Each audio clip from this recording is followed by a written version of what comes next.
Hey guys, it's Joe Gautry here from JG Music, the YouTube channel for aspiring producers, songwriters and music artists wanting to learn about the process of making music. Today I'm coming at you with a couple of songwriting tips. I wanted to make this video because the stuff I'm going to talk about in this video is stuff that helps me get the ball rolling with new song ideas. As someone who has to write songs every day for clients across a whole board of freelance sites, independently and in the studio environment, I know firsthand that it can be an absolute pain when songwriter's block hits you. So there's a couple of tips and tricks which I have been developing over time to stop myself from getting writer's block and allowing me to get fresh ideas on the table day in, day out. And I want to share this idea with you in this video. Now, I'm a little bit closer in than usual, so anyone who may have realized that if you watch my channel often, just so you can see the keyboard a little bit better, I'm going to be playing the piano, but also if you play the guitar, these theories can also apply to you as well. I'd always advise that either having a piano or guitar when you're doing songwriting at the start, unless you're writing straight into the project or Logic or whatever DAW you use. But for the purpose of this video, I'm going to be demonstrating on a piano. Now, what you're going to be learning from this video is we're going to be taking chord patterns, generic chord patterns, chords which appear in a lot of songs but somehow are different. I'm going to be showing you how you can take your generic chord patterns, maybe chord patterns that you're comfortable using past songs, and very quickly and easily developing them into a new song idea. Now, you know what the best chord progressions are. You've written loads of songs. Maybe you realize that there's 4 chords or a 4 chord pattern that you use a lot because maybe it suits your voice, or maybe it's chords that you find easy to play and work around. For the purpose of this video, I'm going to use G, E minor, C, D because you don't get much easier than that. But you, for example, may like the chord patterns of B minor, G, D, A,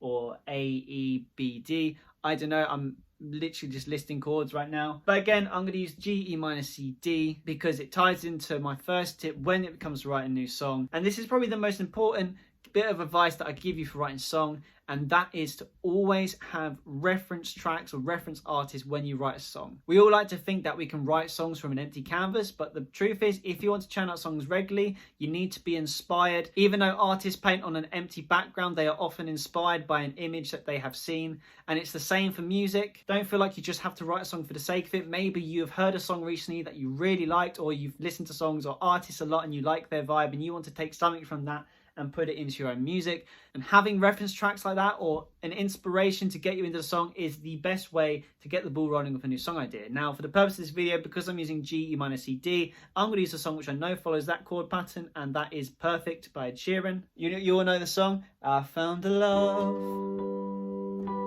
for E minor, going down to C, then up to D. Now, I'm going to use that as a reference track, and I'm going to try and start creating a new song idea, a new chord progression, which gets the ball rolling with a new song idea. We're just doing the chord progression in this song. I always find this is, once I've got that tied down, I find that you can then, it's a lot easier to write lyrics over the top of it. But again, this whole video is just about getting a song idea down. So what I'm going to do firstly is I'm going to think about if I want this to be a descending chord pattern or ascending, because you can go 2 ways with this. For example, if I was to have it descending, you go G, down to E minor, and then we're going down again to C, and then up to D. You get it? But if we were to be ascending, now my keyboard isn't big enough, but if it was an ascending pattern, it would sound more like this. G, up to E minor, down to C, then up to D. So it's got a lot more of an ascending quality. Obviously we're going down now. The reason why this is important is because it's going to affect the mood of the song a lot more. A descending pattern is a lot more easy to make something that's a lot more mellow, while ascending, because it feels like it could be building to something, it's easier to create a lot more energy and feel into that emotion, so it's a lot more happy. We're going to go for a more mellow sound because maybe this was going to be a love song in the future if we were to write lyrics to it. So I'm going to go for the descending, not only because I can't even play both hands going up, but yeah, you get the idea. So that is the first thing. So okay, now we've got the chords, it's going to be descending. The next thing we want to do now is start putting a little bit of rhythm into the chords. Now, if I was playing Ed Sheeran Perfect, it would be...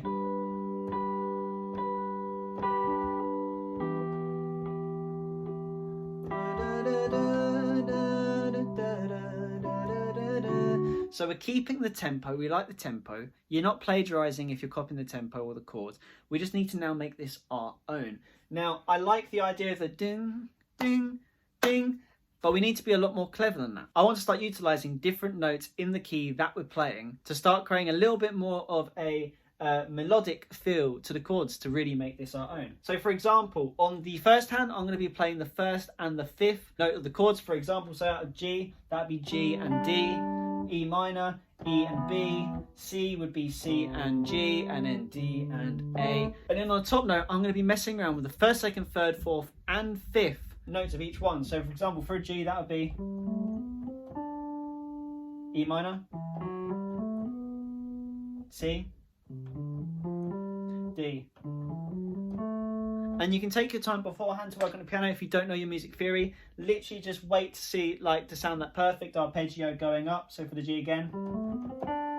The reason why it's important to know this is because any chord that you play now, you can play any of them notes and it'll be like this. So literally you could start at this point messing around on the piano, playing random notes until you get a melody that sticks. Now, I always find that the first, second and third, for me, preference wise, I can always start churning out some sort of progression in the chords and make it a bit more interesting melodic. So I'm just going to start playing the G. I'm going to keep the... I might start building up to it, so here we go. Start messing around. There we go.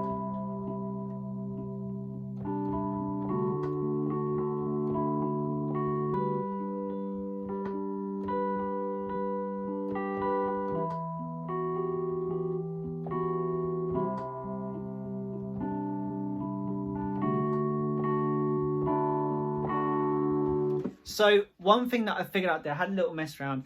We don't have to go over top of melodies. Maybe if you do not have the skills to play a melody on the piano, and obviously if you're on guitar, it's going to be so much harder. We just want to make the chords sound a lot more interesting. So I'm going to mess around with the second note in the chords. So for the G, for example,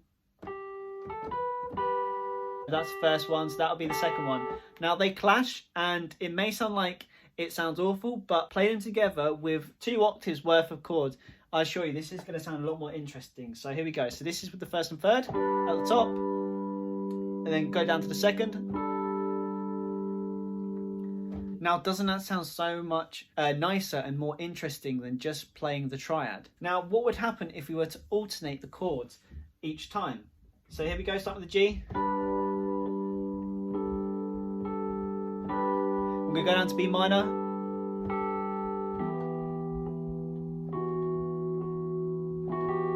Little vary up there.